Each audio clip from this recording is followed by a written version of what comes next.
Welcome to Season 1 of Ciara Talks, where we dive into the minds and methods of high performers. I'm your host, Ciara Louise, and in each episode we will explore just what it takes to think bigger and perform better. Whether you're here to elevate your business, your mindset, or just your daily habits, you've come to the right place. Let's talk high performance. Dr. Finbar, you are very welcome onto Ciara Talks. Now, I know myself and most of the country already know you and the amazing things that you do, but for anybody watching who doesn't already know, who is Dr. Finbar? Thanks very much, Ciara. I'm not sure half the country know who I am yet, but so Finbar McGrady, I'm a GP who shifted from general practice into dermatology about 12 years ago and set up a clinic outside Newry. I've been doing that there for the last couple of years, building profiles, seeing lots of patients for skin-related issues, acne, psoriasis, eczema, that sort of thing, but also lots of skin cancer work we do. This is all based on my learning from a sabbatical I had in Brisbane in 2012. Bit of a change of life there, following burning out as a GP really about 15 years ago. Sort of a tough, stressful time back then. But I do lots of other things. I don't like to think of myself as just anything. So I'm very interested in sport, fitness, lifestyle, triathlon specifically, but I also play guitar in a rock band, which gives me a lot of joy. A man of many talents. Well, I try to keep myself busy and interested in doing things that I love to do. I mean, you are actually known as the cancer specialist of Northern Ireland, I've heard. Well, I haven't heard that, so thank you for sharing that. But we do see a lot of skin cancer. We're probably removing about 20 skin cancers a month at the minute. There's a lot of people are surprised by that a lot of times because they don't think of there's a lack of sunlight in Northern Ireland and why are we getting so much skin cancer. But it's a great thing to be able to do, to be able to help people and get them seen quickly and sorted. So how did you get to where you are now? Well, I'd say it started with a journey back about 15, 16 years ago where I burnt out in the job that I was doing. And at the time, I thought of myself as somebody who was about to burn out because I kind of felt that I was still doing the job, getting through it, just continuing to provide service as I always had been trained to do, and it just was forcing the way through it. But it was tough, it was stressful, and at the same time, my cousin, who was the same age as me, died of a brain tumour, and he left 3 young kids, and that was a horrendous event for our whole family. But that was a bit of a wake-up call to me. It kind of made me stop and think, what's life all about? You know, we don't know how long we've got. We don't know what's going to happen next. So we got to live life to the full. And have I really made my mark yet? Have I done it? So the answer was no. And so I had to start thinking about what is it that I want out of life and what do I want to achieve? And so I started to learn how to go with the flow of things. But at that time, I was still very stressed. So I couldn't really see a way out of that stress and that burnout. Until a friend of mine told me that he was going to Australia to work. And he was a doctor as well. He was a GP and he had 4 young kids like myself at the time. And I thought, well, if he can do it, then surely I could do it. Why not? Yeah, why not? And so seeing him set the scene there for me, let me investigate that. And so we went and arranged a work year in Queensland, Australia, in a town called North Lakes, just outside of Brisbane. And so I had the year there as a GP. And I worked as a GP, and while I was there, patients would come to me with problems related to their skin and skin cancers because it's such a big thing in Australia. And in this part of the world, we're not really trained. It's because people with predominantly skin types like ourselves, very light coloured skin, they're living in the tropics, and the amount of UV they're exposed to their whole lives puts their rates of skin cancer very high. So there's a lot of skin cancer work there. So when I went there and worked there, I learned that I needed to train in this to become better knowledgeable about what I was dealing with and how to deal with it really. So doing some courses out there gave me a new enthusiasm for clinical medicine, which I had kind of lost a bit. I'd felt the stress meant that I wasn't enjoying the work, which I did love to begin with. So I found this joy for the work again, which was wonderful. So when I came back home, it was only a 1-year trip.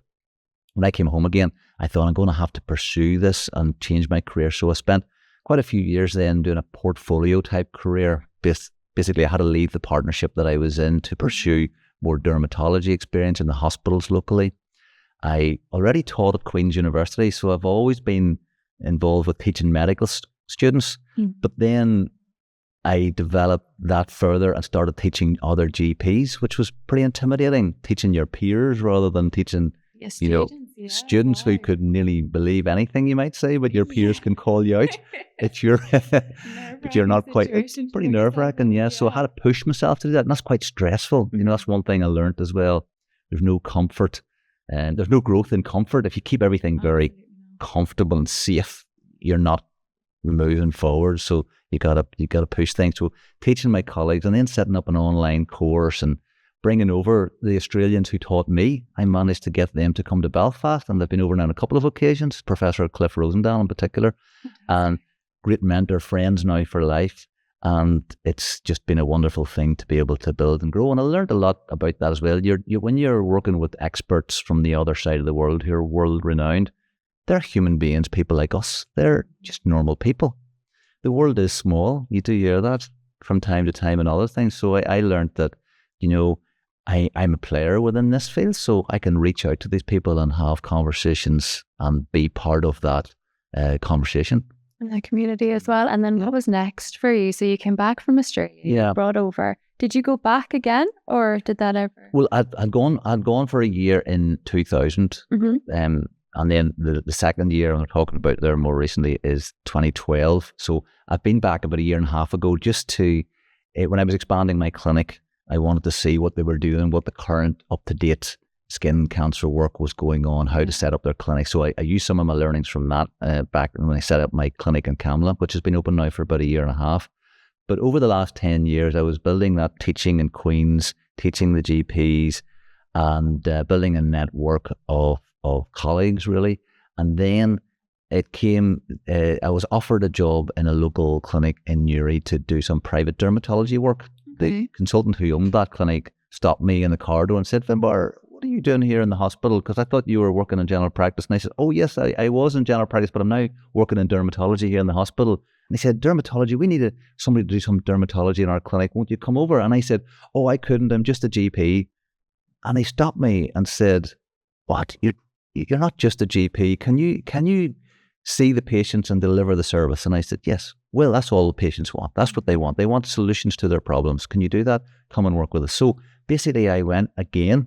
Curiosity took me there, pushing on the borders of being comfortable, had to step outside of that, becoming uncomfortable in order to grow, and developed that clinic over the course of a couple of years, building a reputation and building a patient base. Yeah.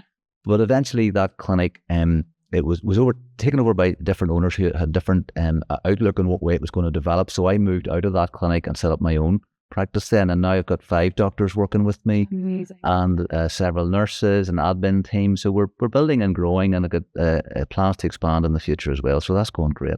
So what are you doing now to continue to push outside the comfort zone? It sounds like you've got yourself. Talking to you, Ciara, talking to you. Okay. So this is a great opportunity. Podcasting, yeah. So grateful to get the opportunity. I appreciate you coming up to the studio today. It's been great to be invited. Thank you very much. Highly anticipating this conversation. Good.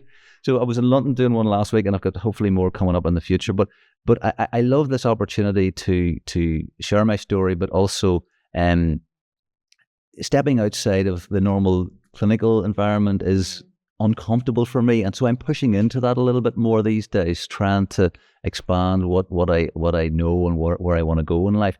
I started a YouTube channel a few years ago, and it was based on the fact that I had difficulty providing my patients good quality information that I wanted them to look. Now there's some printed copies, but people are moving more and more now to video and having visual education as well as just reading a printout.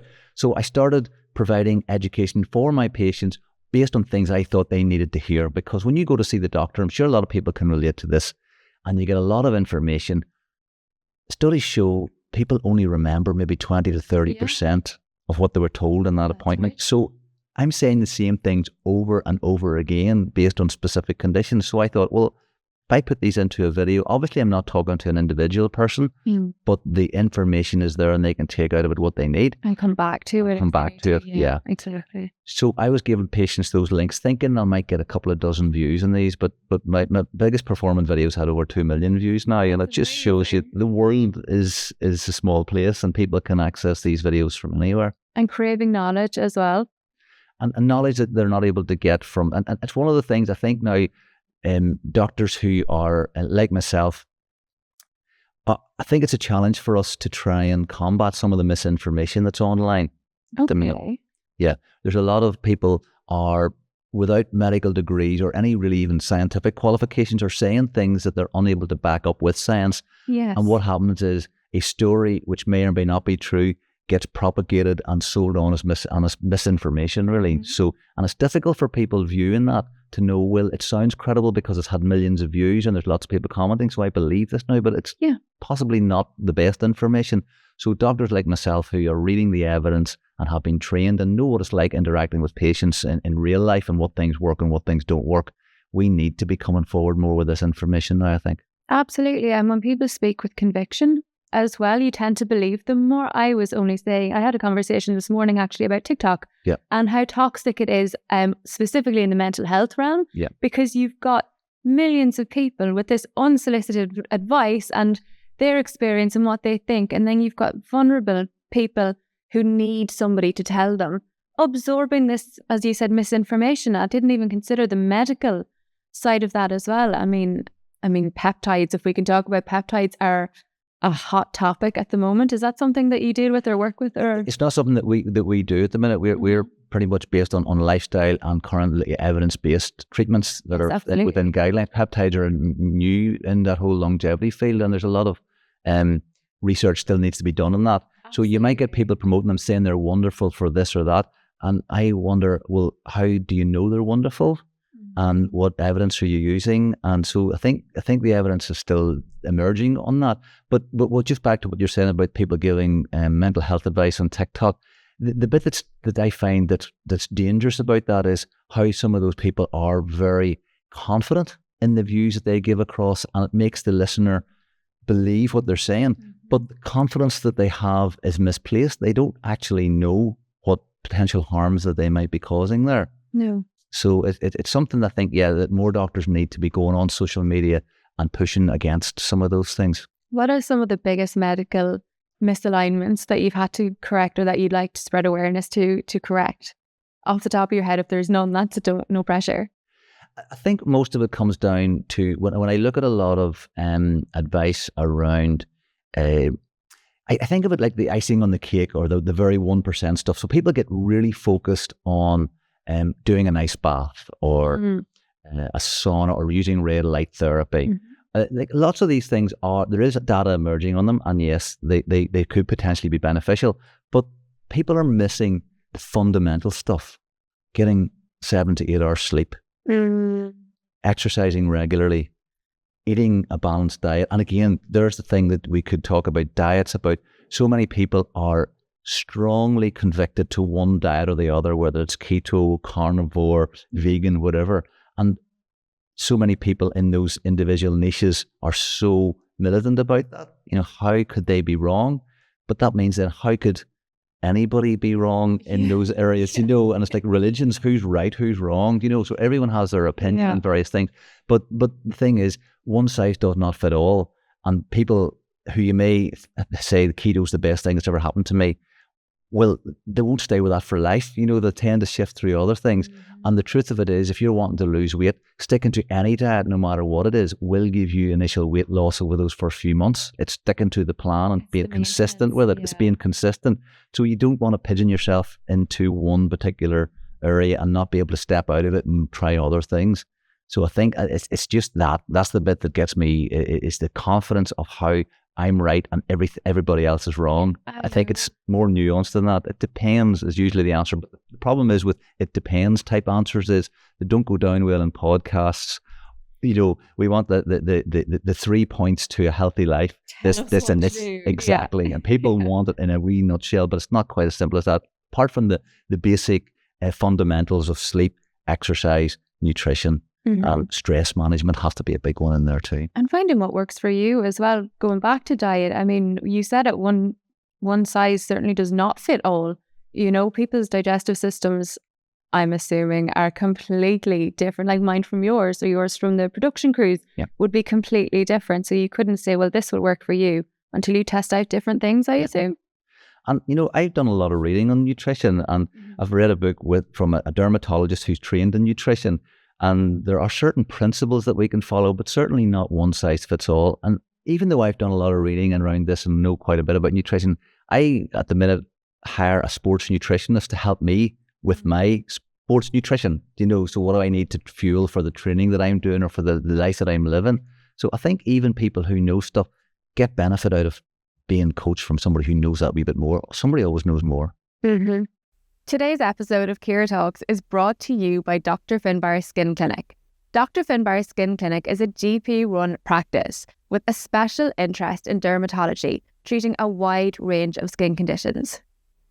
Their mission is to help you reduce the risk of cancer, manage the signs of aging, and optimize your overall skin condition. With a plethora of 5-star reviews, you can reach out to Dr Finbar Skin Clinic at drfinbarskinclinic.com. I will drop the link to the website in the description box below, along with their social media channels. Tell me about your training. Tell us about I'll let you go. You tell us about what it is that you do.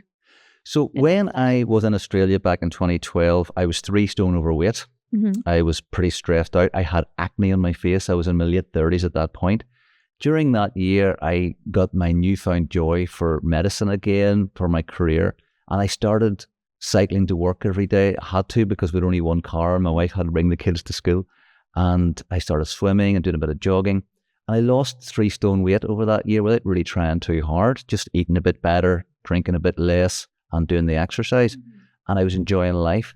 And when I came back home, my sister said to me, "Oh, you better keep up your fitness." And I said, "Well, what'll I do?" And she said, "Why don't you join me?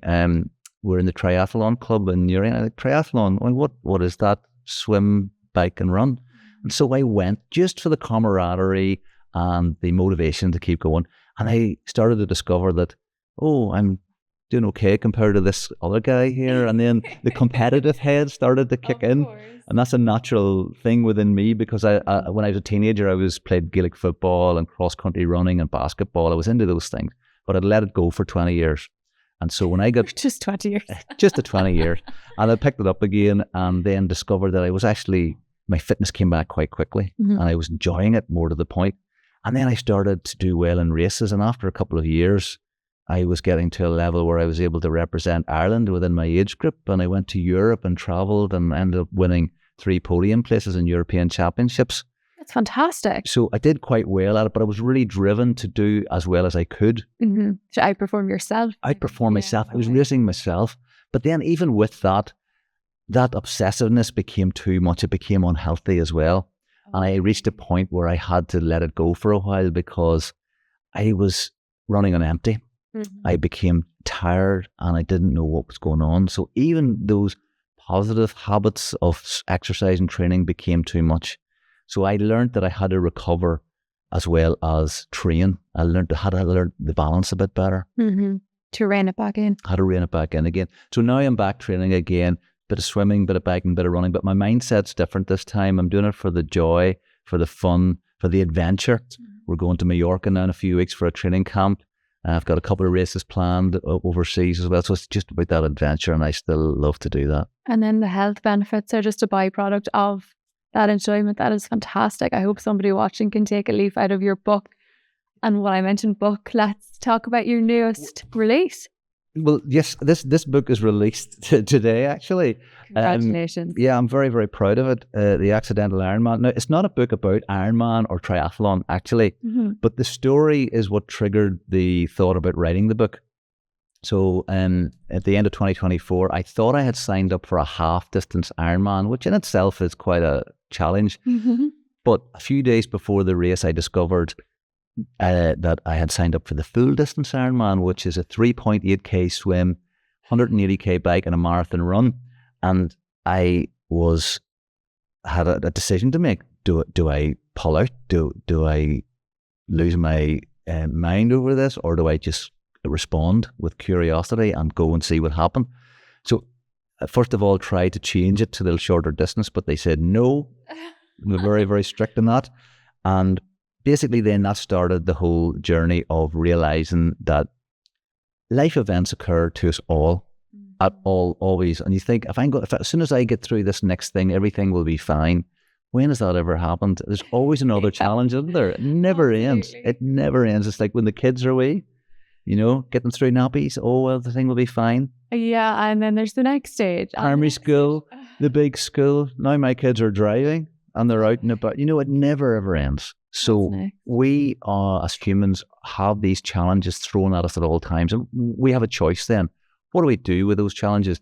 Do we just muck our way through them? And that a lot of the time is what we do, sort of on autopilot, just get on with it.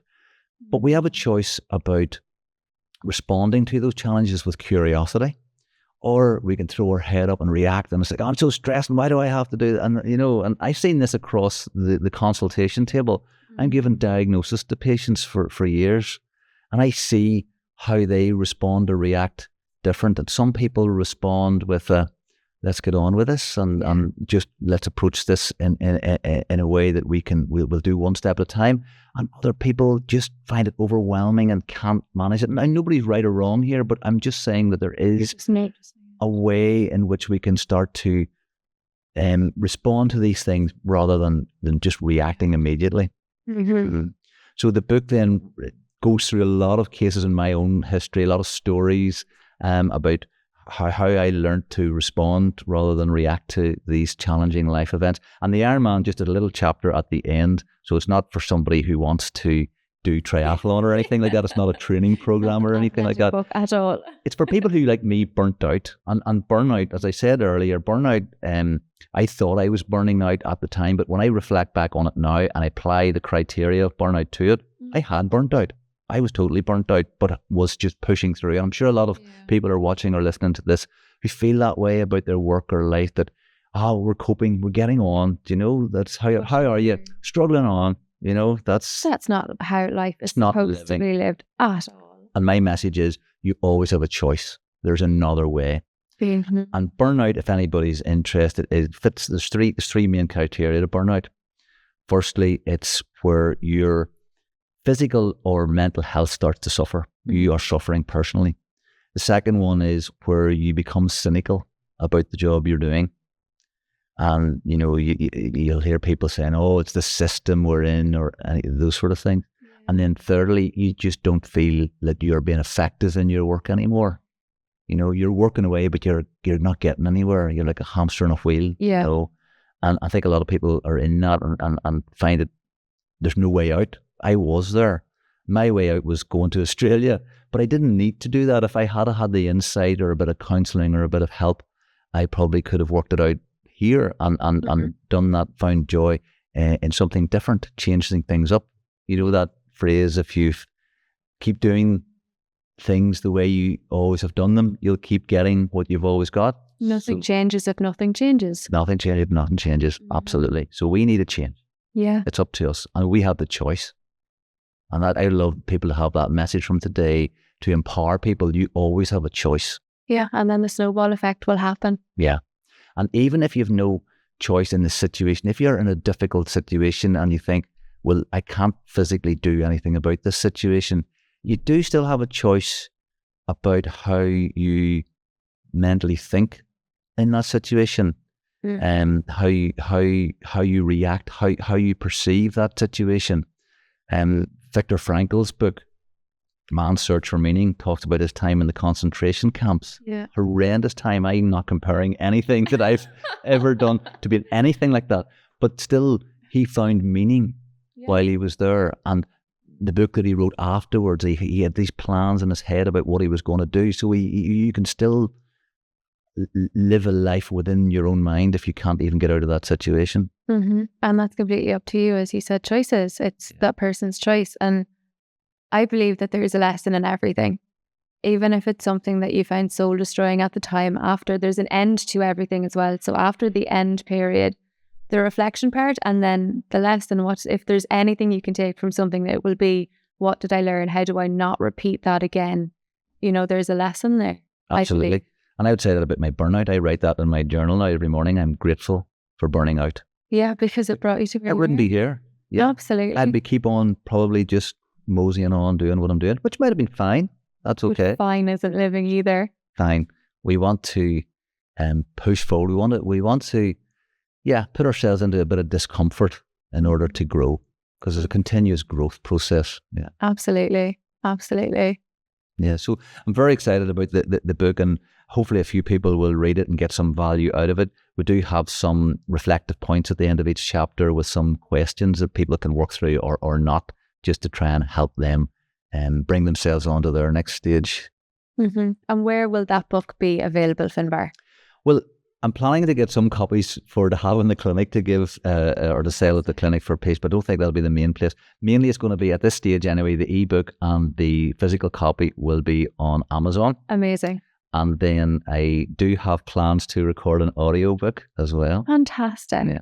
And then will that be on the website of the clinic as well? Yes, I'll have that on my clinic website. So on my clinic website already, we do have lots of patient resources as well. So for lots of lifestyle and health things relating to skin health that are freely available. So you don't have to come down to Camla to see us to access those. You can just log on to drfinbarskinclinic.com and you'll find those resources there and links to my YouTube videos. They're all freely available on that. Fantastic. Before we wrap up, though, I do have a question I would like to ask, because I know a few of the ladies that I had mentioned I was speaking to you, there is a hot topic at the moment that they would love to hear more about, and that is collagen and reverse aging and skin condition for not later in life, but maybe to avoid having to deal with that later in life. What can they do at this point now so that isn't something that they're stressing about down the line? Collagen, I'll mention that first because you brought it up first. Mm-hmm. Collagen is a protein which is a very long molecule and it's got a few amino acids within it. Okay. And unfortunately, the evidence for the supplement, the oral supplement version, isn't great. There's some studies showing that it can reduce the appearance of fine lines, but that may not expand beyond the hydrating effect on the skin. There is evidence for collagen at higher doses for musculoskeletal health, for like tendons, muscles and joints, taken at the right appropriate time. But the evidence is still emerging on collagen. So that's one of those things we talked about earlier about myths on publishing online. So if I had a collagen product to sell, I would tell you how wonderful it was. Of course. So there's a bit of bias there, and there may be bias from me. I'm not maybe aware of all the products that are available for that. But collagen is probably not where you should be starting if you're wanting to try and improve your skin health for later life. Mm-hmm. For me, the big thing is making sure you're sleeping 7 to 8 hours. These are the stuff that's very hot. I can't sell this, so there's no product for this. Exercising regularly every day. A good balanced diet. And by balanced, I mean appropriate amounts of protein, 1.5 or so grams per kilogram of body weight per day. A mixture of healthy fats, avocados, nuts, and then carbohydrates can come in and out of your diet as needed, particularly to fuel training and exercise. Mm-hmm.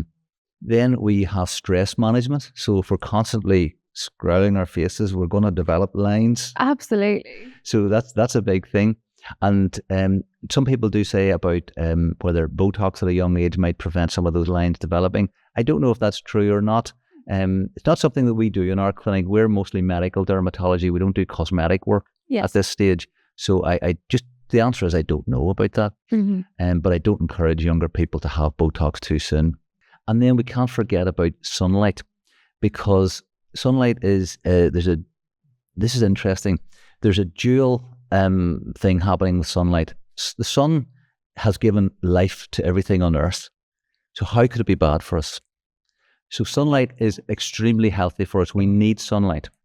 But the light the sun emits, there is a very, very broad range of light, from UV all the way through near infrared, red, down to the visible spectrum. So it's the UV component which can cause the aging, known as photoaging of our skin, brown spots and destruction of collagen and wrinkles. And so that will cause wrinkles and aging. And it also, in excess, will increase your risk of skin cancer. However, emerging research is showing the benefits of sunlight in our health. And the fact that we spend so much of our times now indoors with windows which block near infrared and the beneficial light that we need. And this may be why there is emerging evidence now in the benefits of red light and near infrared light, because we're lacking that. We're starved of that type of light. Near infrared actually goes through our whole bodies and it gives mitochondria and those energy producing parts of our cells more energy to give us more energy. So we're missing it in the sunlight. And there is a balance to be made. So I'm trying to promote people to get outside more. It does... it sounds, for somebody who's dealing with skin cancer, it's a wee bit against the grain, because most skin cancer doctors will say, avoid the sun, it causes skin cancer. Yes, it does cause skin cancer, but the benefits of sunlight exposure are outweighing the potential harms from sunlight, because people who are outside more and get more sunlight have lower rates of cardiovascular disease, that's heart attacks and strokes, and they've lower risks of all-cause cancer. So the more sunlight people get, the less likely they are to die. Now, that even offsets the risk from skin cancer. So I got to be careful here, because yes, UV light in excess does cause skin cancer. Yes. But for the majority of people, that is not as bad as having sunlight, so the other cardiovascular and other cancer benefits. So there is a way we can mitigate this. Go outside early in the morning or in the evening when the UV index is lower. We still get the deep reds and the near infrared light. When it is, if you're outside here, if you're a builder or a farmer, you'd still need your sunscreen on.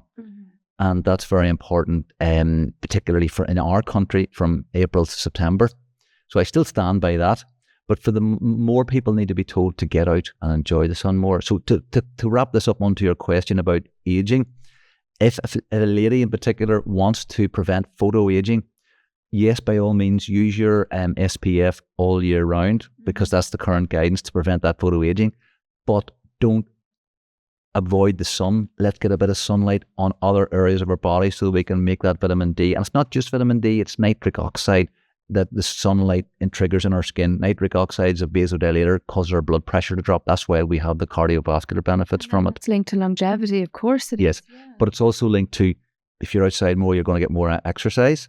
You're going to have more social connection because you're going to meet people. Yes, of course. You get better air quality. You're out in nature. Mindfulness, stress reduction, the whole thing. But then there's seasonal depression as well, where, when we've got less light, people are a lot down in the dumps, let's say.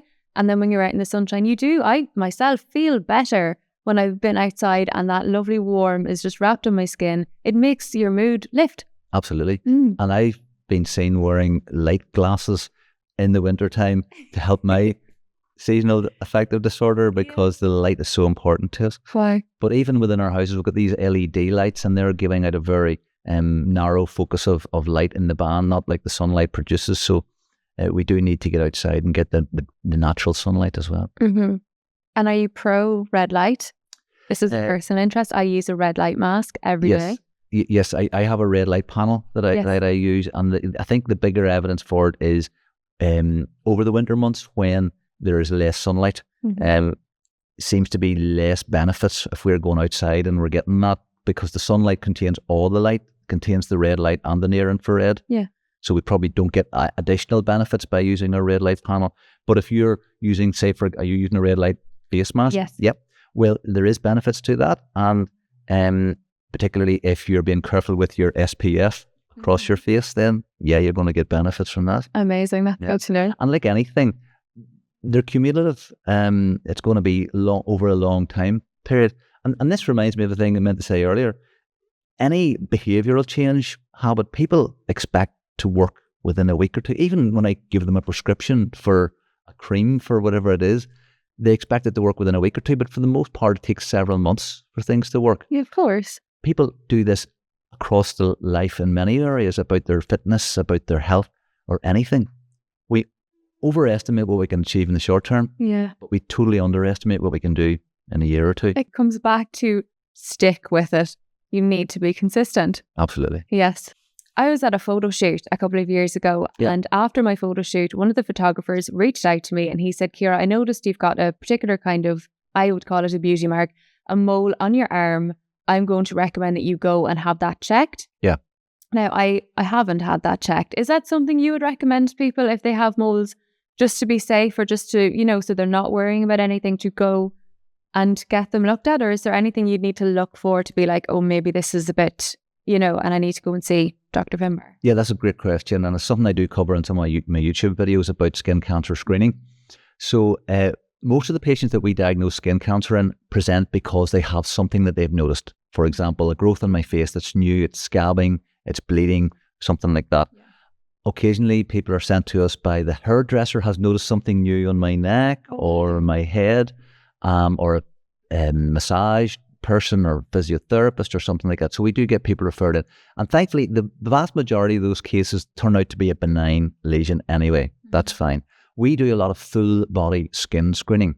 And I learned this when I was in Australia. Basically, with a nurse chaperone, we'll examine you in sections to maintain your dignity as well, but we still need to see your whole skin. And we use a tool called a dermatoscope, which is a light source and magnifying glass, and allows us to see into the moles and into the skin a bit deeper. Okay. So that would be a thing that we do a lot of in our clinic. So occasionally I will find skin cancers like melanomas, BCCs, SCCs on people who were unaware that they had them. Moles, one of the myths like to bust about moles, people think, oh, I've got moles, these are dangerous. Moles aren't dangerous. They're just a collection of the pigment producing cells. The dangerous thing occurs with moles is if you have a family history of having melanomas, or if you have a large number of moles, particularly if they're all of different shapes and sizes and darkness and different shades, that would be something to be cautious about. If you have several moles that are all very similar, that's a very reassuring feature. Other things, if you're young, a young person has moles and develops them through their teenage years into their 20s or so. When you hit 30, more new moles is less common, and over 40, you really don't get new moles. You do get new benign lesions, things like seborrheic keratosis or warts and things like that. So it depends on your age as well. So we do a lot of skin screening for people who have a large number of moles or a history of skin cancer or a family history of skin cancer. Oh, so that's important to take into consideration as well. That's very important to take into consideration as well, yeah. And people will ask me, how often do I need to come back? So this is a difficult one to answer because there's no worldwide consensus on this. In Australia, there are clinics which will have people come in every 6 months to a year or 2 years. I'll basically give someone advice based on what I find on the day, how much UV damage they've had, their family history, what their skin looks like. Yeah, okay. So if they are new or are a bit abnormal or not in sync. So if they're a new lesion, if it's different from all your other lesions, and there's the A, B, C, D, E criteria that we explain to people as well. So A stands for asymmetry, as in one half doesn't look the same as the other half. B for irregular border or edge. So if it's a jaggedy edge, like a map of a country. C as in more than one color. D stands for diameter. So if it's getting bigger. Or D, different, looks different from all your other moles. And E means it's evolving, and evolving means changing. So if a mole's changing, that's something to get checked out. There's another wee thing I like to extend that, E, F and G, elevated, firm and growing. So if you have something that's popping out of the skin that's elevated, firm and it's growing, that needs checked too. Okay. But when you come and have your check, thankfully, even with those criteria, I don't want to be alarmist here, but a lot of the times these will still be benign lesions, and we can use our dermatoscope to give you some confidence on that. Occasionally we'll need to biopsy a lesion or remove it in its entirety. So that's the next step then. Say if something comes back, something flags. Yep. And you come back, it's a removal and then... Yep. And that's the beauty. That's why I love working with skin. It's such a visual speciality. We can use our dermatoscope on the day right there and then. We don't have to send you for an MRI scan to look for something internal. It's already sitting there on the surface of the skin. You get the results on the day as well? We can give you the results of our examination findings, but if we have to cut a thing out and send it off to the lab, it usually takes a couple of weeks. Wow, okay. Well, that's very reassuring. That sounds like a nice and simple process. Yeah. Gosh, I know before, and everybody's going to judge me for this, but I'll tell you anyway. So back a few years ago when I was in the Irish fashion industry, I used to use tanning beds, and only for a few minutes and a couple of times a week, I'm very, very pale. So just to get a bit of colour, warmth in my skin. And after doing this for not a very long period of time, I noticed that I had a new freckle on my arm, a freckle. not a mole. And I went straight to my doctor, literal internal panic attack, straight down to my GP, showed her my freckle. You know, I had a young son at the time. I said, oh my goodness, I've absolutely just ruined my whole entire life. And my GP burst out laughing. I mean, she burst out laughing and she said, Ciara, when you go out into the sun outside, you get freckles. It's a freckle. Yeah. But, you know, so sunbed use it's not recommended, but it's a high dose of UVA light. But it also depends on the grand scheme of things, how much light. We talked about sunlight, how beneficial it is for your skin.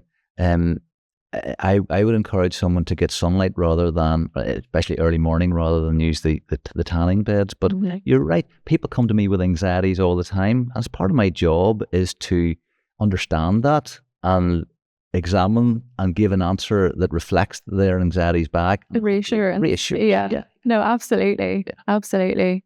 Is there any reason why somebody wouldn't hold a tan either? I know in Ireland they have the joke that we're on milk bottles over here, and you and I are probably a prime example of this. But why the tan? Say if you go out and you do catch a colour and then it just fades almost automatically. The interesting thing about this is there are cells in our skin which make pigment. They're called melanocytes. Cyte is cell. Melanin is the pigment. And whether it's us with white skin or people with darker skin, we have roughly the same number of these pigment producing cells. Okay. But it's the genetic expression of the amount of pigment that they produce. So some people's skin will produce a lot of pigment and it will stay in the skin. And then people like ourselves will maybe get pink in the sun and maybe burn and then go back to white again, and we'll think, what was the point of that? Yeah. So you don't hold, it's just your skin type. There's nothing you can do about that. There are products where people are using, which is very concerning, where they're taking either nasal sprays or injections of a product to try and improve and increase their tanning levels. We're concerned about the impact these might have on melanoma risk. So we strongly encourage against people doing that. And as I say, there are many different ways in which you can get that tan now with spraying booths and all sorts of things. You don't need to run the risk of skin cancer. If any of our viewers are looking to find you, where can they find you? So I'm on social media. YouTube channel is at Dr Finbar. We've got Facebook and Instagram pages at drfinbarskinclinic.com. Website is www.drfinbarskinclinic.com, and my book is available on Amazon. So on that note, Dr. Finbar, we will wrap things up. Thank you so much for coming into the studio today. That was a wonderful and educational conversation. Is there anything else that you would like to say to our viewers before we go? Thank you very much, Ciara. That was really great to come and visit your studio and have this chat. The main thing, the main message, and the message of my book is really to give to people that information that they always have a choice in life. No matter how stuck they feel right now, they've always got an option about how they either respond to the event they're in or how they might take action to change that event. Many of us put up with so many things in our lives and we react and never really see the adventure or joy in life, but we always have that opportunity. And when it comes to looking after yourself physically, I don't think there's a difference between mentally and stressfully and physically looking after yourself. You look after the whole package. We got to be careful and be looking after our sleep, our exercise, our nutrition, our stress levels, and get a bit of sunlight as well. Absolutely fantastic. Thank you guys for tuning in. I will see you on the next episode. Thank you for tuning in to today's episode of Ciara Talks. If you loved this conversation, then share it, tag us, and let us know what your favourite insight from today was. Each season, the guest with the most amount of views will be invited back on for the next season, so your support could help bring them back here again. Sponsorship opportunities are now open, so if you or your brand feel aligned with Ciara Talks, then reach out at admin@ciaralouise.life. I'll see you all at the next episode.